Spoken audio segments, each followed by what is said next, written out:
विधानसभा, लोकसभा, राज्यसभा, विधान परिषद याच्यामध्ये आम्ही पाहतो, कारण फक्त मुद्दा शेतकऱ्यांचा आहे आणि काम मात्र शेतकऱ्यांचं कधीच होत नाही। 90 दिवसापासून राठी सरांचा खऱ्या अर्थाने एक निश्चयाने त्यांनी सांगितलं, आर की पारची लढाई आपल्याला खेळायची। आपल्या तालुक्याचे आमदार अर्जुन भाऊ खोतकर यांनी केलेले अथक असे परिश्रम आणि त्यांनी आता मात्र या ठिकाणी मुंबई मध्ये एकनाथरावजी शिंदे साहेब, मेघनाताई बोर्डीकर आणि सन्माननीय भाऊ आपले एडीएम साहेब असतील, कलेक्टर साहेब असतील, राठी सर वगैरे आमचे सर्व शेतकऱ्यांचं शिष्टमंडळ उद्या या ठिकाणी मुंबईमध्ये जाऊन काय नेमके आमचे घराणे ते ऐकून घेतील।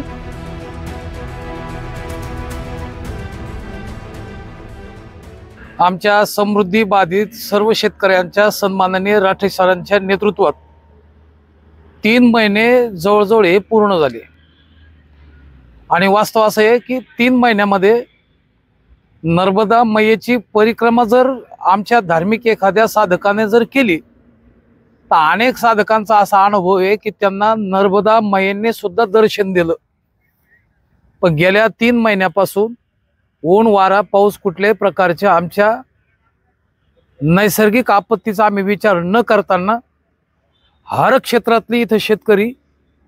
आपले सर्व दुःख व्यक्तिगत बाजूला ठेवून एक संघ आम्ही या ठिकाणी आंदोलन लोकशाही पद्धतीने करण्याचा प्रयत्न केला। शासन प्रशासन खरं तर या सर्व जिल्ह्यातील आजी माजी कोण नेते मंडळी वगैरे असतील त्यांनी होईन तोपर्यंत खरं तर त्यांचं कर्तव्य, पण ते कर्तव्याला परांगमुख होऊन आमच्याकडे आम्हाला असं वाटत होतं की बहुतेक हे त्यावेळेला, कारण आम्हाला काही व्यक्तिगत प्रपंचामध्ये त्यांचं सहकार्य नव्हतं लागत। आम्हाला फक्त आमचं संकट आलं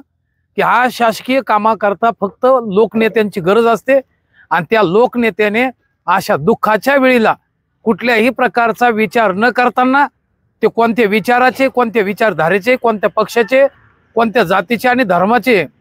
हा विचार न करताना फक्त एकमेव हा माझा शेतकरी आहे। कारण विधानसभा, लोकसभा, राज्यसभा, विधान परिषद याच्यामध्ये आम्ही पाहतो, कारण फक्त मुद्दा शेतकऱ्यांचा आहे आणि काम मात्र शेतकऱ्यांचं कधीच होत नाही। ग्राउंड लेवलला ज्यावेळेला आमचे दुःख हे स्वतः आम्हालाच या ठिकाणी पार पाडण्याची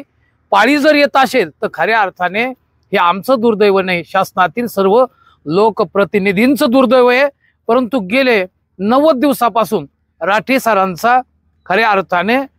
एक निश्चयाने त्यांनी सांगितलं, आर की पारची लढाई आपल्याला खेळायची आणि म्हणून आमचे शरद भाऊ असतील, भुंबर या ठिकाणी वकील साहेब, राठी सर आणि सर्वच बाधित शेतकरी, तुम्ही चेहरे पाहून सुद्धा अख्ख्या जिल्ह्याला हे चेहरे ओळखीचे झाले, तरी सुद्धा आमच्याकडे कोणी फिरकावलं नाही। परंतु त्यामध्ये सन्माननीय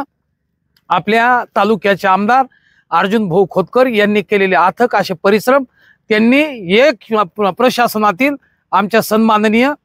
आपल्या राज्याच्या मंत्री कर्तव्यदक्ष मेघनाताई बोर्डीकर यांना आणलं, आमचे सुख दुःख काय असतील आमची जाणीव त्यांना परिपूर्ण करून दिली आणि त्यांनी आता मात्र या ठिकाणी मुंबई मध्ये आपल्या राज्याचे उपमुख्यमंत्री एकनाथरावजी शिंदे साहेब, मेघनाताई बोर्डीकर आणि सन्माननीय भाऊ आपले एडीएम साहेब असतील, कलेक्टर साहेब असतील, राठी सर वगैरे आमचे सर्व शेतकऱ्यांचं शिष्टमंडळ उद्या या ठिकाणी मुंबईमध्ये जाऊन काय नेमके आमचे घराणे ते ऐकून घेतील आणि ऐकून घेतल्याच्या नंतर नेमकं काय तोडगा निघेल तर आम्ही त्यांचं खऱ्या अर्थाने सर्व बाधित शेतकरी दिलखुलास अशांत करणारे आम्ही त्यांचं स्वागत करू, कारण स्वागत करायला आम्हाला अजिबात अडचण नाही। परंतु जर आमचा उद्या सुद्धा निर्णय जर झाला नाही तर आम्ही आमचा निर्णय हा ठाम आहे, कारण 3 महिने लोकशाही पद्धतीने केलेलं आंदोलन 2 तारखेपासून पुढे मात्र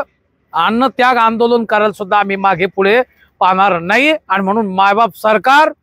सर्वांनी या ठिकाणी दक्षता घ्यायची आणि आमच्या बाधित शेतकऱ्यांना होईन तोपर्यंत आई बापाच्या अंतकरणाने आपण न्याय द्यावा एवढी सर्व